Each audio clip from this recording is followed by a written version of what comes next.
Hello, everyone. Sorry I can't be there today.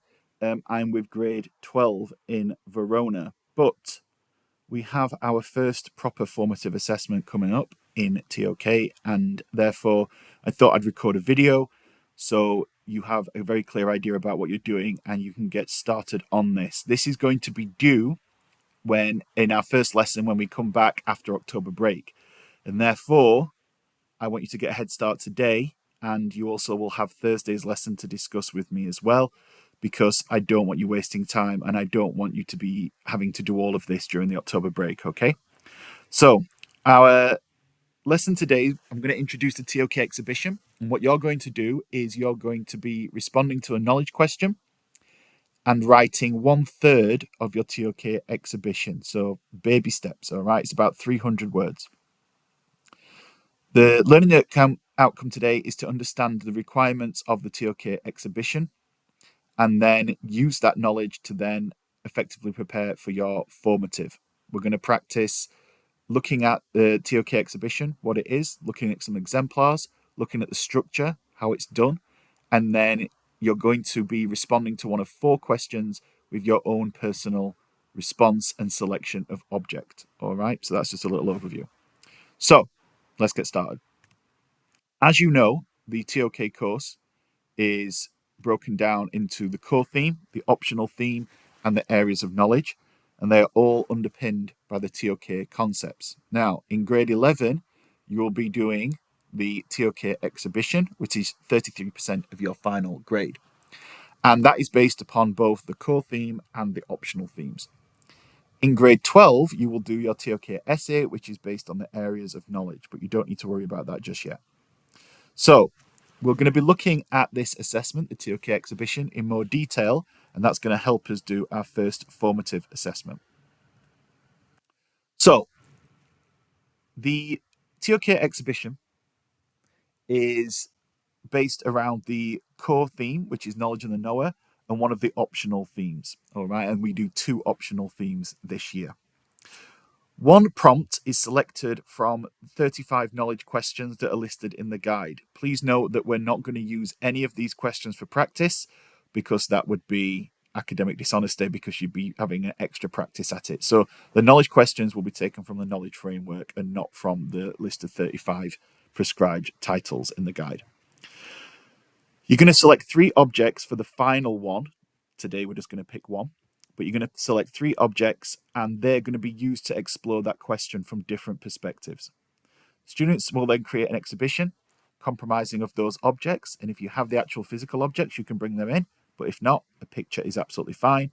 And you bring in a commentary, which is the thing that's assessed, of 950 words, which is about 310 words per object. Okay? It depends whether or not you have a little short introduction. We don't need to worry about that yet. It is marked internally by staff. It's moderated by us as well. And then a sample is sent away, and that is also moderated by IB examiners.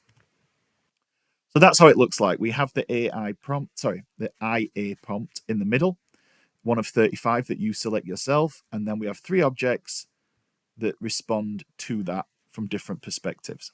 Okay. Now, there are very strict guidelines about what is appropriate and what is not appropriate for the TOK exhibition. The best objects are ones that you actually have a personal relationship with, from your own life, from your IB studies, from things that you've learned outside of school. Okay, it makes, if you know something about it, it makes exploring it and discussing it a lot easier. This is not a research task. You shouldn't be going online looking up something. All right, it should be something you're already knowledgeable about. You cannot use a generic item, and this is where a lot of kids fall down. So, for example, you can't use Twitter or X, but you could look at a specific tweet.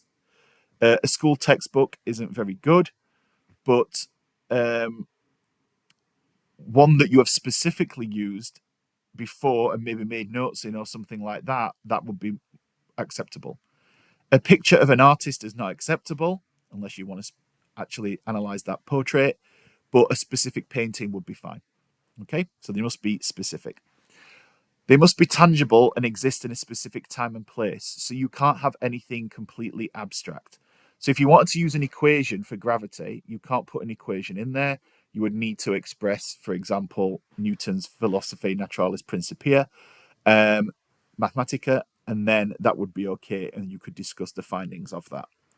If you cannot take a picture of your object, you may use a digital image, but this is a big rule. You cannot create an image for the exhibition. It must already be pre-existing. And you cannot use the same object as someone else in the class, okay, for plagiarism reasons. Nor should you want to. So there's a quick table of what's appropriate and what's inappropriate in terms of specificity. And here's a list of other appropriate objects, so you get the idea. So the criteria is based around how well can you explain and understand the real world context of the object? How well can you explain link between the object and your prompt? And how well can you justify the contribution that the object makes to that exhibition? And obviously referencing is really important as well, and we will be using MLA.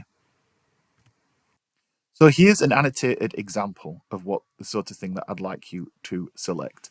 So the knowledge question is at the top. What counts as knowledge? We have here Charles Darwin's Origin of Species as my object, and then we have 3 paragraphs that are also annotated by me, just so I've got some notes on what's actually happening there. I'd like you to read that and study that, because this is exactly what you're going to be producing. Okay.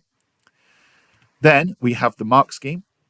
You'll have a copy of that, so you can go through it and just maybe look at that mark scheme and then mark the exemplar and see how good is it, where would we put it on the mark scheme. Okay, and we can discuss that on Thursday. Now, for your actual assessment, your formative assessment, you're going to select a knowledge question from a choice of 4, and we are using the knowledge framework. So we've got 1 question from scope, 1 question from perspectives, 1 question from methods and tools, and 1 question from ethics. And you are going to write 300 words, plus or minus 10%, that respond to that knowledge question with a real world situation or example. Okay. So here are the questions. So the first one is, why should we care about acquiring knowledge? That's a scope question. What shapes my perspectives as a knower?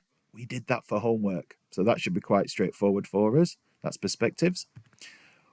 How do our expectations and assumptions have an impact on how we perceive things? So that's a methods and tools question. And are there responsibilities that necessarily come with knowing something or knowing how to do something? And that's an ethics question. Okay, so you can do any of those 4. Pick your favorite, one you're interested in, and then the first thing you're going to do is start breaking down that question. Now, a really good way to do this is to pick a couple of the key concepts and think, how could those key concepts be used to help me access and understand this question? I want you to spend some time breaking it down, thinking of all the possible ways you could respond to that question. And then once you have an interesting idea, then you could start thinking about examples. Big note, one of the biggest mistakes that children make in TOK is coming up with an object before they've thought about the question. You do your thinking first and you worry about getting an object afterwards. And then you need to discuss and check your ideas with your teacher. Now, here is a quick structure of how to respond to the question. So in part 1, you should explain what the specific object is. In step 2, you should explore the object and how it relates to the knowledge question. And step 3, offer a justification for the inclusion of the object. And then I've gone through each of these 3 steps, 1, 2, 3, here with an example to go alongside it. So that should also help you.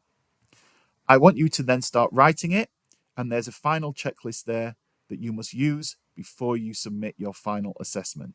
Today should be planning and familiarizing yourself, selecting your question, and then we can go through your ideas in short one-to-ones on Thursday's lesson. If you have any major problems, please feel free to email me, but I will not be able to get back to you until after the lesson as I'm in Verona. Thank you very much. See you later.